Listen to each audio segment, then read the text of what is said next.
اور اسی طرح محبوب علیہ الصلوۃ والسلام اپنے ورثہ کے اندر کسی کو جو ہے وہ وارث نہیں بناتے، کیونکہ آپ زندہ ہیں۔ اور اسی لیے محبوب علیہ الصلوۃ والسلام کے ظاہری وصال کے بعد بھی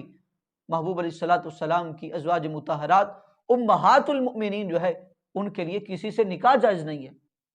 آپ فرماتے ہیں کہ جب احکام شریعہ کے اندر، باقی احکام کے اندر جو ہے اللہ رب العزت نے محبوب علیہ الصلوۃ والسلام کی انفرادیت رکھی ہے،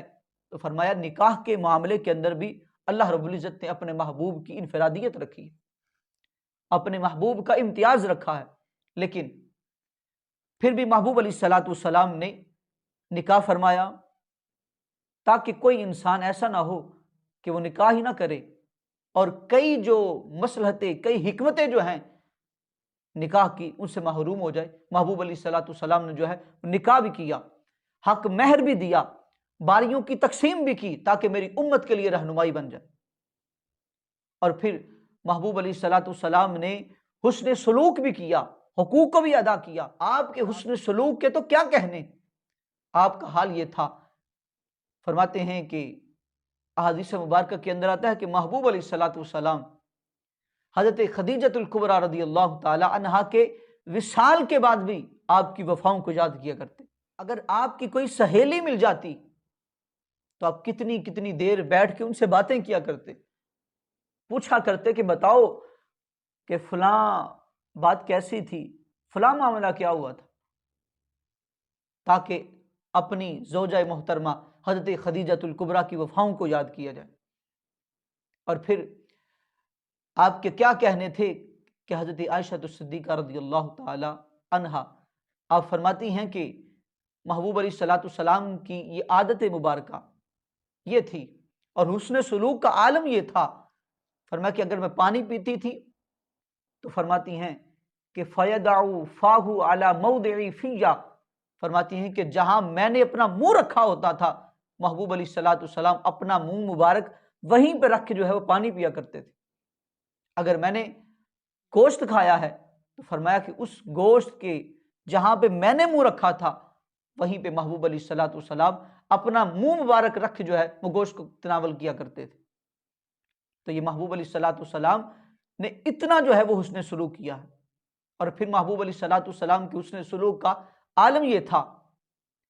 کہ اتنے بڑے درجے پہ فائز ہونے کے باوجود بھی محبوب علیہ الصلوۃ والسلام اپنے ازواج کے مشوروں کو بھی قبول فرمایا کرتے تھے۔ صلح حدیبیہ کے موقع پہ جب معاملات جو ہیں وہ جنگ کی طرف چلے گئے اور پھر دونوں طرف سے صلح جو ہے وہ کی گئی اور ایک معاہدہ جو ہے وہ کر دیا گیا،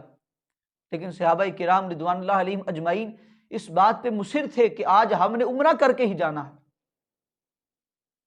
اب اس معاملے کے اندر بھی فرماتے ہیں کہ حضور علیہ الصلوۃ والسلام نے حضرت ام سلمہ سے مشورہ کیا کہ اب کیا کیا جائے۔ اب یہاں اس بات کو بعض لوگ جو ہے وہ جب حدیث کے اندر پڑھ لیتے ہیں یا کہیں سے بھی یہ بات مل جاتی ہے تو اب وہ اس بات پہ یہ ریئیکشن دیتے ہیں کہ صحابہ کرام نے وہاں پہ حضور کی نافرمانی کی۔ ہرگز ہرگز ایسا نہیں ہے، بلکہ صحابہ کرام رضوان اللہ علیہم اجمعین کا یہ عقیدہ تھا اور یہ ان کا یقین تھا کہ اگر حضور علیہ الصلوۃ والسلام ایک بار دوبارہ جو ہے وہ نظر کرم فرما دیں تو حالات پھر سے بدل سکتے ہیں۔ اور یہ وہی مقام تھا کہ جس مقام پہ پانی صحابہ کے پاس نہیں تھا، نہ خود پینے کے لیے تھا، نہ جانوروں کو پلانے کے لیے تھا، محبوب علیہ الصلوۃ والسلام نے وہیں ایک چشمے کے اندر پانی کی کلی کر کے وہاں ڈالی تو جو ہے پانی جو ہے وہ ابھرنا شروع ہو گیا۔ صحابہ کرام نے وہ پانی خود بھی پیا، اپنے جانوروں کو بھی پلایا۔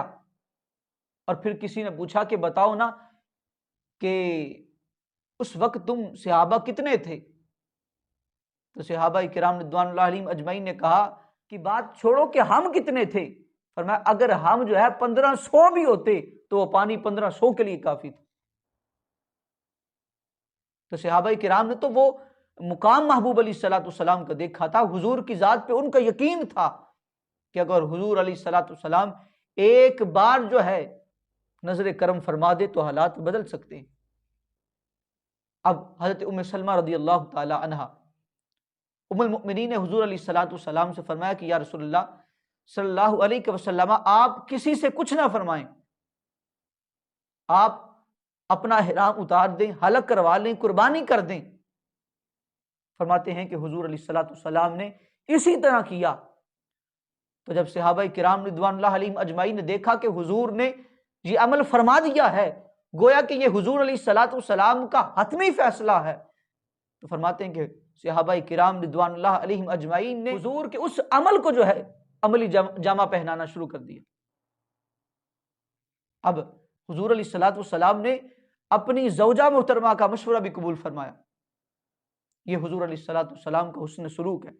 اور پھر محبوب علیہ الصلوۃ والسلام نے جو حقوق بیان فرمائے، جو عمل کر کے دکھائے، ان میں سے ایک حق یہ بھی ہے کہ جہاں پہ ہم دنیاوی معاملات کے اندر جو ہے ان کی بہتری چاہتے ہیں، ان کو بہتر کرنا چاہتے ہیں، وہاں ایک حق یہ بھی ہے کہ ان کو دین سکھایا جائے۔ قرآن مجید کی آیہ مبارکہ ہے کہ یا ایھا الذین آمنوا قوا انفسکم واہلیکم نارا، فرمایا کہ خود بھی آگ سے بچو، اپنے گھر والوں کو بھی آگ سے بچاؤ۔ تو جہاں پہ ہم یہ چاہتے ہیں کہ جو ہے ان کی بہتری ہو، بلائی ہو، دنیا کی ہر سہولت دیتے ہیں، وہاں پہ جہنم کی آگ سے کیوں نہ بچایا جائے؟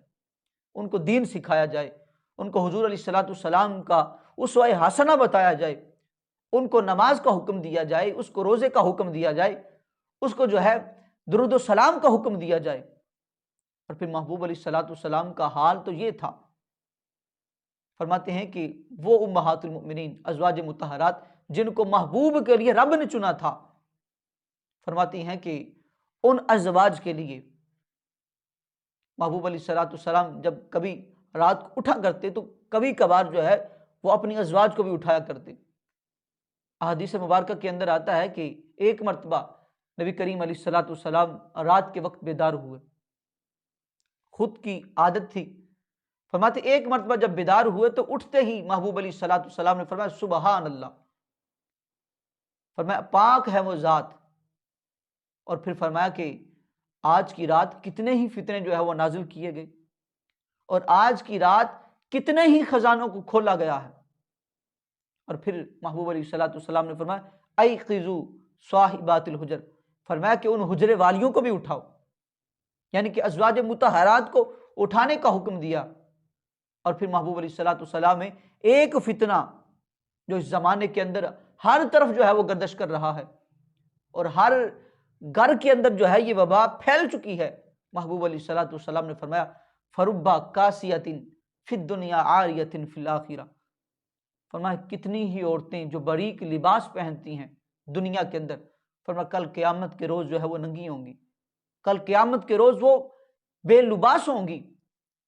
تو محبوب علیہ الصلوۃ والسلام نے اس کو ایک فتنہ جو ہے وہ بیان فرمایا۔ تو گویا کہ یہ بھی جو ہے وہ اپنی گھر کی عورتوں کو بتایا جائے، اور یہ ان کا حق ہے کہ ان کو ایسے ہر کام سے بچایا جائے کہ جس سے کل کو ان کی پکڑ کی جائے۔ یہ حق ہے کہ جس کو نبی کریم علیہ الصلوۃ والسلام نے بیان فرمایا کہ ان کو دین سکھایا جائے، ان کو دین بتایا جائے، ان کو دین پہ عمل کروایا جائے۔ دعا ہے کہ اللہ رب العزت ہم سب کو عمل کی توفیق سے عطا فرمائے۔